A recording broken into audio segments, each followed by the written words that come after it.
ఇద్దరు మిత్రులు వరద వచ్చినప్పుడు చింతల రేవులో రేగడి పేర్కొంటూ, రేగడి మట్టి ఇటుకల తయారీకి శ్రేష్టం.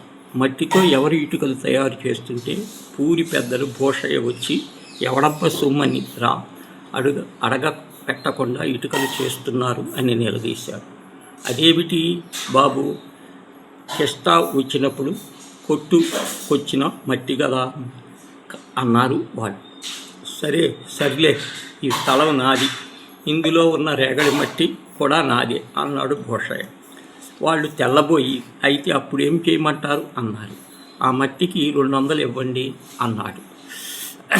బాబోయ్, చాలా ఎక్కువ బాబోయ్ అని కాళ్ళ వేళ పడ్డారు. చివరికి 100.5కి బేరం కుదిరింది. రేవులో పక్కనున్న ఖాళీ స్థలం చూపించి, అయ్యా, ఈ స్థలంలో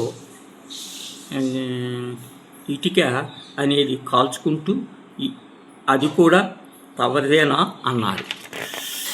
అది నాదే, నిరభ్యంతరంగా వాడుకోండి, 100కి 10 ఇటుకలు నాకివ్వండి అన్నాడు భూషయ్య. అలాగే అని ఒప్పుకున్నారు. రేవులో రేగడి మట్టి వాడంటే కాదేదెవరు వాళ్ళు అని ఇంకోళ్ళు వస్తే కదా. అలా ప్రతి సంవత్సరం మట్టి ఇటుకలు అమ్ముకొని పోలెడు గడించారు భూషయ్య స్నేహితుడు రామయ్య ఒకసారి పనుండి గుంటూరు వెళ్ళి పేరయ్య దగ్గర అప్పు తీసుకున్నాడు. పేరయ్య ఏదన్నా హామీ ఉంటే గాలి అప్పు ఇవ్వనన్నాడు. దానికి నా స్థలం తాకట్టు పెడతాను అన్నాడు రామయ్య. అలా మాత్రం రాయమన్నాడు, రాసేశాడు. తూర్పున సుబ్బరామయ్య గారి పేరు, దక్షిణాన వెంకటరామయ్య గారి పొలము, పడమట సీతారామయ్య గారి చేను, ఉత్తరాన కృష్ణమొడ్డు, ఫలానా సర్వే నంబర్లు నా స్థలం తాకట్టులో పెట్టడమైంది. ఈ సంవత్సరం అయింది, 2 ఏళ్ళు అయింది. రామయ్య బాకీ తీర్చడే. స్వామిని చూసుకున్నట్లు ఉంటుంది. స్థలాన్ని చూడటం వచ్చునని ఓ తొలి ఏకాదశి నాడు పేరయ్య తన అమరావతి వచ్చాడు. గుళ్ళో అభిషేకం చేసుకొని అమ్మవారికి పూజ చేసుకొని ఎవరినో వెంట పెట్టుకొని హద్దులు గల స్థలానికి వచ్చాడు. ఆ స్థల శ్మశానం పక్కన ఓ శవం కాపుతూ ఉంటే ఇంకో పక్కన ఎవరి అస్థికలు ఏరుకుంటున్నారు. పేరయ్య దివాలా అయిపోయినట్టు బాధపడి రామయ్య ఇంటికి పరుగున వెళ్ళాడు. రామయ్య ఊళ్ళో లేడని తెలిసింది. ఈ విషయం తెలిసిన వాళ్ళు పేరయ్యకి చెప్పారు.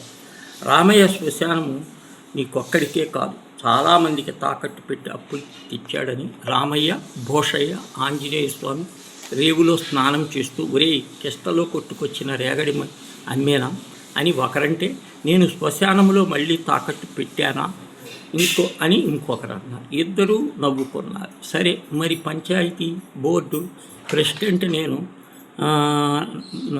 నుంచోనా అనుకుంటున్నాను అన్నాడు భూషయ్య. అయ్యో, నాకు ముందే చెప్పలేదే, నేను నుంచుంటున్నానని అందరికీ చెప్పేశా అన్నాడు రామయ్య. అయితే మనమిద్దరం పోటీ అన్నమాట అని ఒకరికొకరు చూశాడు భూషయ్య. ఏం చేస్తావు, అమరవిశ్వడు అలా రాసి పెట్టాడు అన్నాడు రామయ్య. ఇద్దరు ఒళ్ళు తడుముకొని ఇళ్ళకు పోయారు. రామయ్య సరాసరి సీతయ్య ఇంటికి వెళ్ళి తనే చాప వేసి కూర్చొని, బావా, పంచాయతీ బోర్డు ప్రెసిడెంట్ అయితే మనం బతకగలమా అన్నాడు. చీచి, మీసాలు గురిగించుకోవలసి అన్నాడు సీతయ్య లుంగి మీసం మెలిదిప్పాడు. మరైతే నువ్వు పోటీ చేయరాదా అన్నాడు రామయ్య. మనం గెలుస్తామంటే అని సందేహించాడు సీతయ్య. ఇలా 1000 కొట్టు భూషయ్య, వ్యవహారం తేల్చేస్తాను అన్నాడు రామయ్య. సరే అన్నాడు సీతయ్య. భూషయ్య సరాసరి వెంకయ్య ఇంటికి, అల్లుడా, మనం ఊరి నుంచి మకాం ఎత్తేయనట్లు అన్నాడు. అంత కష్టమేమొచ్చింది అన్నాడు వెంకయ్య. ఇంతకంటే ఇంకేం కావాలి, రామయ్య గారు పంచాయతీ ప్రెసిడెంట్గా నుంచుంటున్నాడు అన్నాడు రామయ్య. ఆ శ్మశానం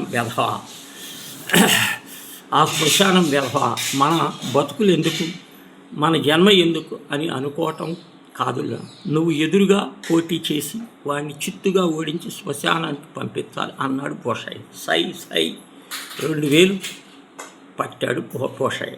చివరికి రంగంలో వెంకయ్య, సీతయ్య గారు మిగిలారు. వాళ్ళిద్దరూ చెరొక 5,000 తగలేసుకొని రాజీపడి ఒకళ్ళు ప్రెసిడెంట్ ఇంకొకళ్ళు వైస్ ప్రెసిడెంట్ అయ్యారు. ఆంజనేయ రేవులో స్నానం వచ్చినప్పుడు మళ్ళీ భూషగా రామయ్య కలిశాడు.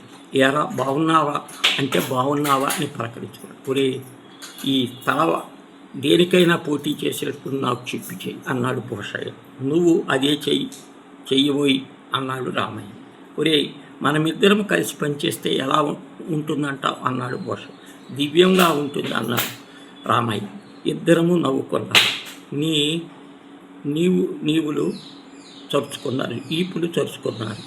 ఆలోచించి రైతాంగానికి అప్పులిచ్చే సంస్థ పెట్టి భూషయ్య అధ్యక్షుడిగా, రామయ్య కార్యదర్శిగా దొంగ వేలు మొత్తాన్ని ఫోర్జరీ సంతకాలతో చిన్న ఊరిని చల్లగా పాలించాడు.